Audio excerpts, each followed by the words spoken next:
Hello, I'm Jeremy, and today we're going to be working on this 2012 Ford Escape. We're going to be doing outer tie rods on it, and if you need outer tie rods for your car or any suspension parts, you're going to want to find the TRQ brand because they're direct fit, they're rigorously engineered, and I use them on my car. So, let's get started. So the first thing we're going to do is loosen the lug nuts on the wheel. We want to do that while the car is on the ground so the wheel doesn't turn while we're turning the lug nuts. This is a 19mm socket that I'm using on a 1/2-inch breaker bar, by the way. All right, so now that the car is up in the air, we can take our 19mm and we can spin off the rest of the lug nuts. With the lug nuts off, we can take the wheel off. Right here, you got your tie rod end, and we need to loosen this nut in order to loosen the tie rod end from this shaft. So first thing we're going to do is turn this nut. We're going to use a wrench for that. In this case, it's 21mm. Your size may vary a little bit in either direction. Sometimes a different brand steering rack will have a different size nut, or sometimes you buy a different tie rod end and it comes with a different nut. So it may vary a little bit. So let's try and loosen this thing up. All right, there we go. So now that we've got that loose, we'll loosen up the side on the knuckle, and then we can spin this thing right off. Right here you'll find a cotter pin and a castle nut. So what we're going to do is bend this cotter pin so it's nice and straight, and then we're going to pull it out.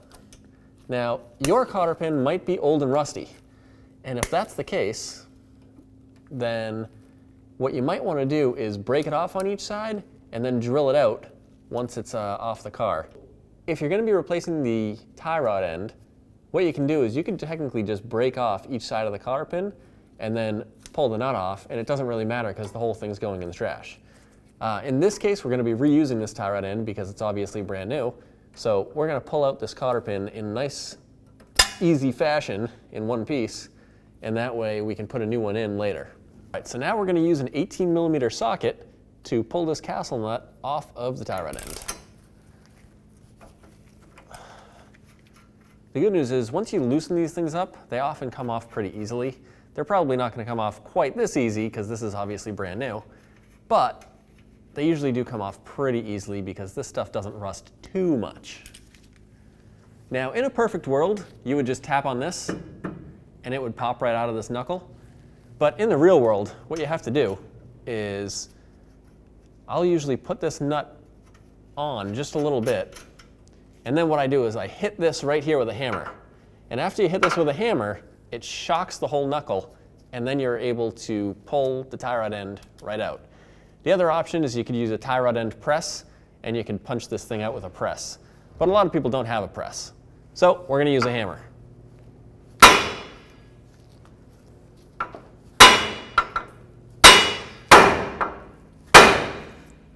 There we go. Now we can just take the castle nut back off and pop that right out of the hole. All right, so now you get your tie rod on here, and it's probably loose. If it's not, you can put some pliers on this and try and turn it with pliers. But what you want to do is you want to count how many turns this is until it falls off, because you want to put the new one on the same amount of turns. All right, let's get started.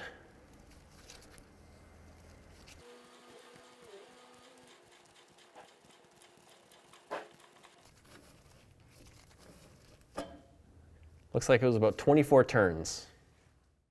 All right, so here's your new tie rod. Sometimes tie rods come with new nuts to go on here. If it does, it's nice to use the new nut, so you can take the old one off and put the new one on. If not, you can certainly reuse the old one as long as it's in good shape. So now we're going to use the same amount of turns to put the new tie rod end on. So we'll start right here, and we'll go, in this case, we're doing 24 turns. Yours is probably going to be different.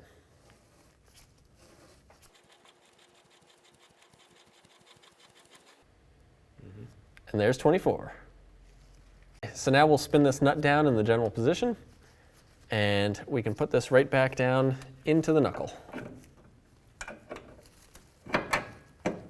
So now we have our castle nut, and we're gonna put it right on the tie rod end and start tightening it up with our 18mm. All right, so the castle nut needs to be lined up with the hole so you can put the cotter pin through. You can see it's not lined up right now.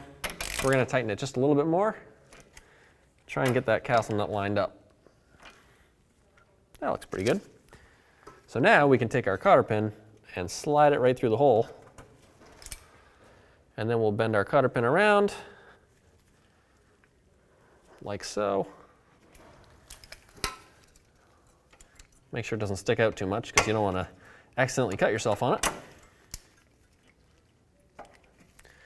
And now we're all set on the cotter pin. All right, last on the list is tightening this thing up. We're just going to put our 21mm wrench on there and tighten it up. There we go. Now we should be all set. Whenever you do any sort of suspension work like this, you're going to want to get an alignment afterwards because your alignment is going to be different than when you started. So now we're going to pick up the wheel and put it right back on and throw the lug nuts on. All right, there we go.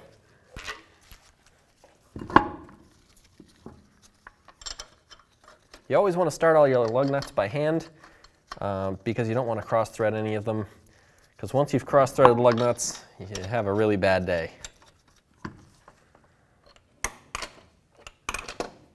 All right, we've got our 19mm socket and our torque wrench, so we're going to torque each one of these to 100 foot-pounds.